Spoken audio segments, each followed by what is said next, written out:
Saludos seguidores. Antes de empezar el vídeo, quisiera pediros disculpas por esta ausencia de poco más de 2 meses sin saber de mí. De verdad que ha sido difícil la adaptación a las clases virtuales en la universidad, y por razones de tiempo, he tenido que apartarme un poco de YouTube para centrarme más en mis estudios de Derecho. Pero ahora que ya terminaron las clases, volveré a tratar de ser más regular en subir los vídeos.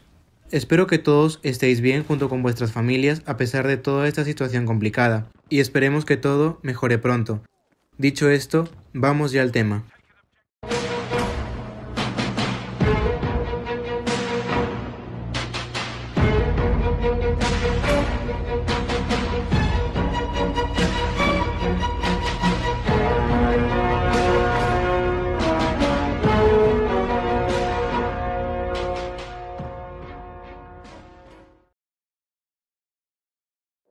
Hace poco más de un año, subí un vídeo hablando sobre 3 oficiales de las SS que se ocultaron en Sudamérica. El día de hoy hablaremos sobre una temática un tanto similar, donde veremos a otros 2 oficiales de la conocida Schutzstaffel, pero de los cuales, digamos, nunca fueron hallados luego de que escaparon tras el final de la guerra. Antes de eso, quiero recordaros que he tratado de basar mi canal en acontecimientos e historias poco conocidas al momento de estudiar este periodo, así que por obvias razones voy a dejar de lado la historia de Mengele, el cual, como sabemos, nunca fue capturado, pero su historia ya está bastante documentada, así que me centraré en hablar en otros oficiales que también tuvieron relevancia en la jerarquía de las SS, pero que no se sabe mucho de su historia. Número 1. Alois Brunner. Alois Brunner fue conocido durante muchos años como el oficial de las SS más buscado en las últimas décadas, responsabilizado de la muerte de alrededor de 120.000 judíos. Nacido en 1912 en la ciudad austríaca de Rohrbrunn, Brunner se unió al partido en 1931 y a las SS en el 39, donde fue director de la Oficina Central de Migración Judía en Austria. Durante la guerra, trabajó en estrecha colaboración con Adolf Eichmann en el llamado Plan Nisko. Para 1941, Brunner ostentaba el rango de capitán, cuando organizó las deportaciones que iban desde la Francia de Vichy con destino al este. Desde febrero del 42 se le puso a cargo de las deportaciones que iban desde Viena a Riga, pero un año más tarde Eichmann lo trasladó nuevamente al oeste, donde fue nombrado comandante del campo de internamiento de Drancy, cerca de París en junio del 43, donde su nombre se haría conocido por los franceses. Para 1944, Eichmann lo envió personalmente a Eslovaquia para supervisar las deportaciones, donde logró deportar a unas 13.500 personas desde Eslovaquia a los campos de Theresienstadt, Sachsenhausen, Bergen-Belsen, Stutthof y Auschwitz. Como dije al principio, y según las estimaciones, se cree que Brunner fue responsable de la deportación de casi 120.000 personas. Este fue un breve resumen de su vida. Veamos ahora qué fue lo que pasó con él después de la guerra, y quién mejor para contarlo que el propio Brunner.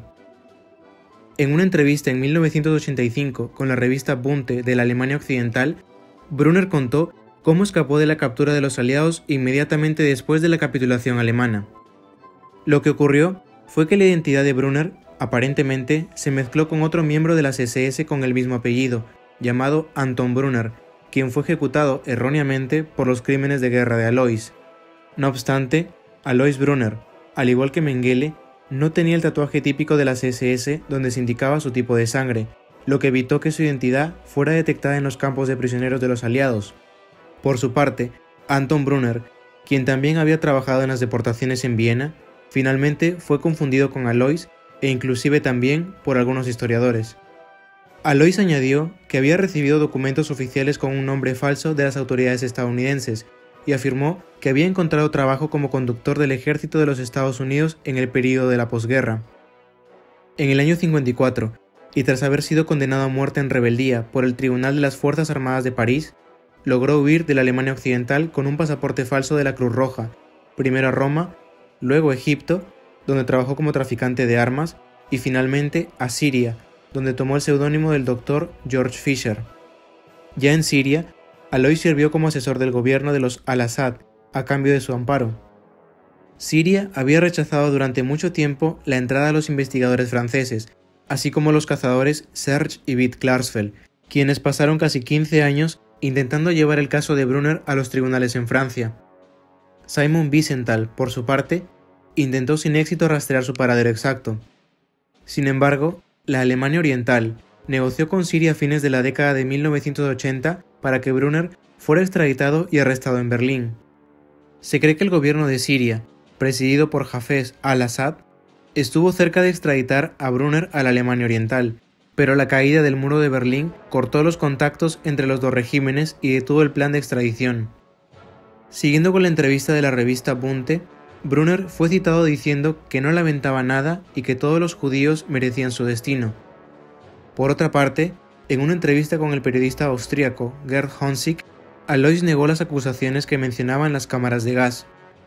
Hasta principios de la década de 1990, vivió en unos apartamentos en Damasco, reuniéndose con extranjeros y ocasionalmente siendo fotografiado. Sin embargo, su vida en el exilio no fue tan tranquila como él esperaba.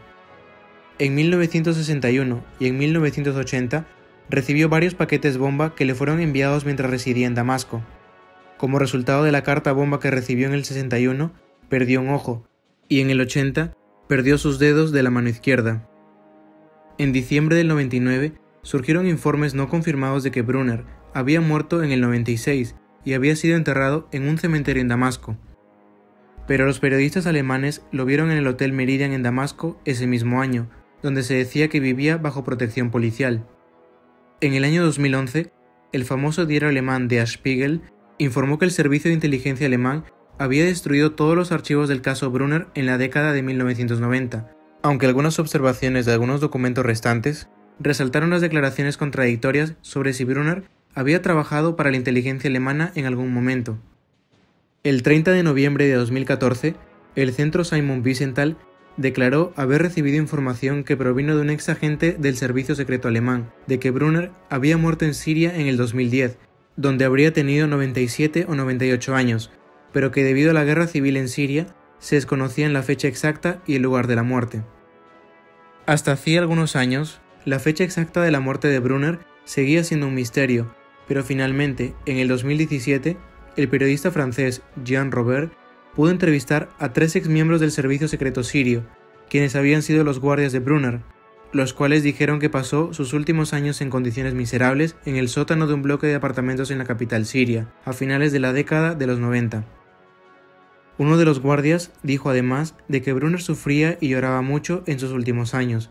Por último, agregó que su muerte ocurrió en diciembre de 2001 y fue enterrado en el cementerio de Al-Afif en Damasco. Número 2. Aribert Haim. El caso particular del Dr. Haim fue y es a día de hoy uno de los casos más complejos de explicar, ya que su plan para poder eludir a la justicia fue muy elaborado, llegando a permanecer oculto durante casi medio siglo. Además, las teorías que rondan su historia son bastante diversas, y es por esto por lo que para trazar de una manera hilada la historia de Haim, me he basado principalmente en el libro titulado El Nazi Eterno, del año 2014 de los autores Nicholas Coolish y Suad Mekenet. Dicho esto, primero veamos quién fue Aribert Haim, mejor conocido como el Doctor Muerte. Aribert Ferdinand Haim nació el 28 de junio de 1914 en Bad Rackersburg, una pequeña ciudad barroca en el sur de Austria. En 1935 se unió a las SS y al Partido Nacional Socialista, cuando ambas organizaciones eran ilegales en Austria. Desde 1931 se mudó a Viena y en 1935 empezó a estudiar medicina.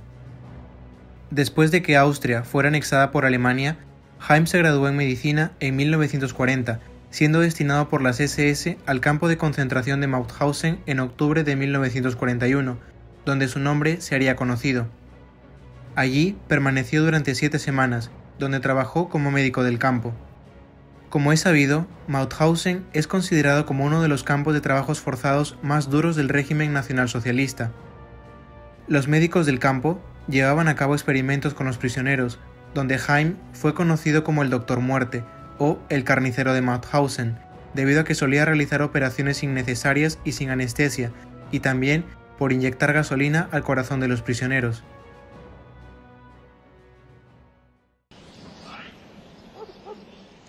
Der Doktor macht schreckliche Experimente. Impft ihnen Benzin ins Herz, bis sie sterben.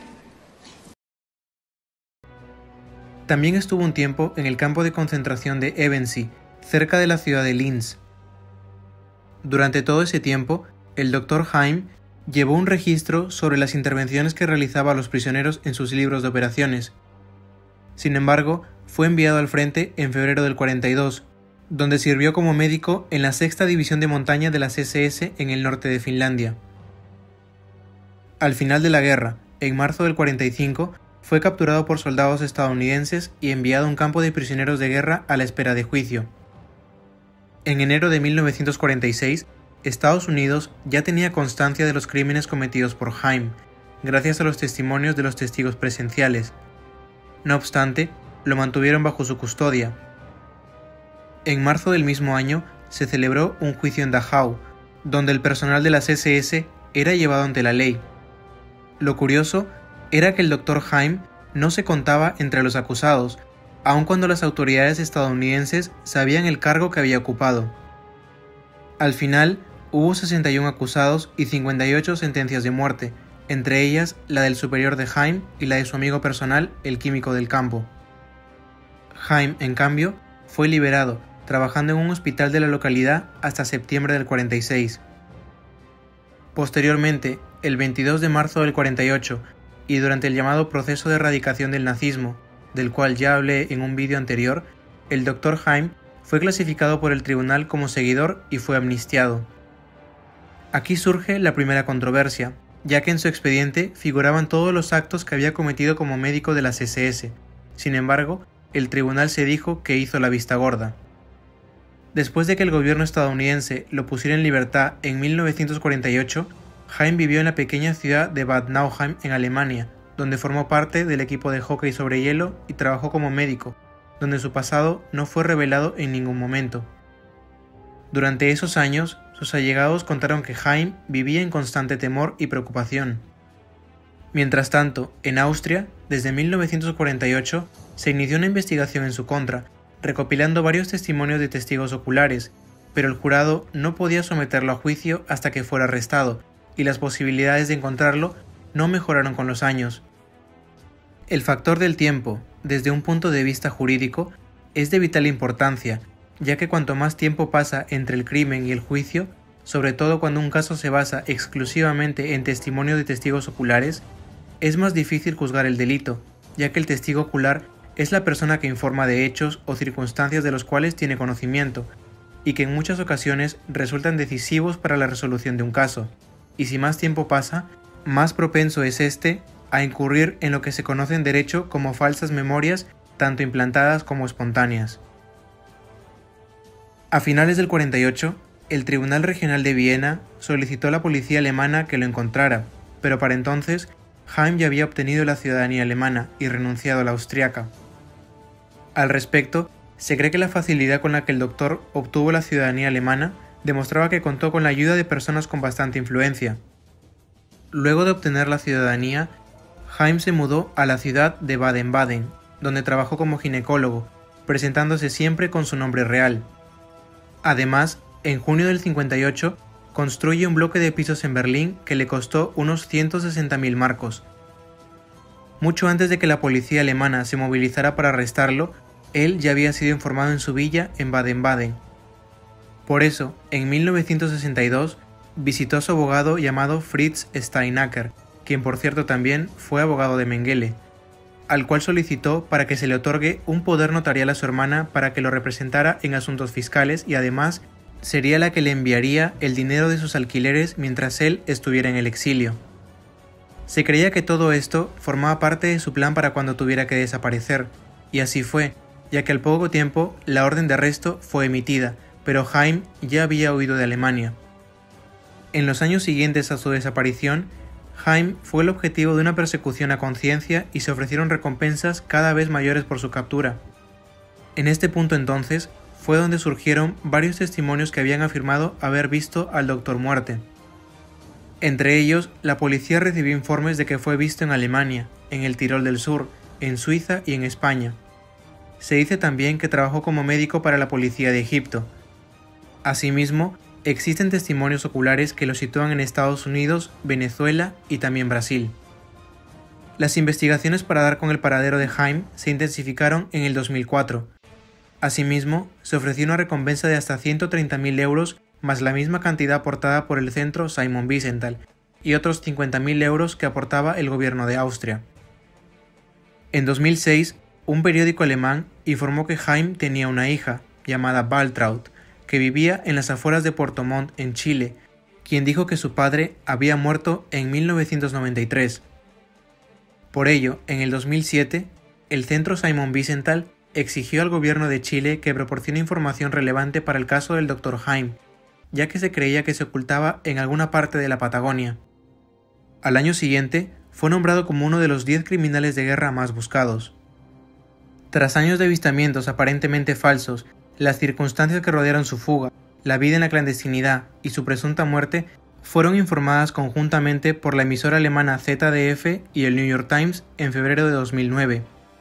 En el informe se dijo que Haim había muerto el 10 de agosto de 1992 en El Cairo, Egipto, cuya causa de muerte fue un cáncer colorectal. En los últimos años de su vida, Haim había cambiado su identidad, llamándose ahora Tarek Farid Hussein. El informe decía de que Haim se había asentado en El Cairo en 1962, donde se convirtió además al Islam. Las personas en Egipto que lo conocían decían que su vida era muy ordenada. Ejercicio por la mañana, después de oraciones en la mezquita principal de Al-Azhar y largas sesiones de lectura y escritura sentado en su mecedora. Los periodistas que investigaban su caso encontraron un certificado de defunción egipcio y confirmaron su autenticidad.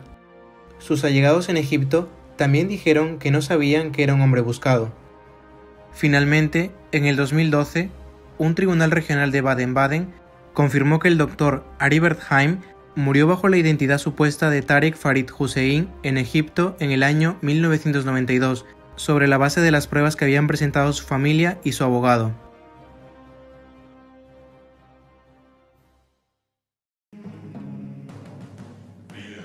Esto ha sido todo por hoy, no te olvides darle me gusta y ya nos vemos en la próxima batalla.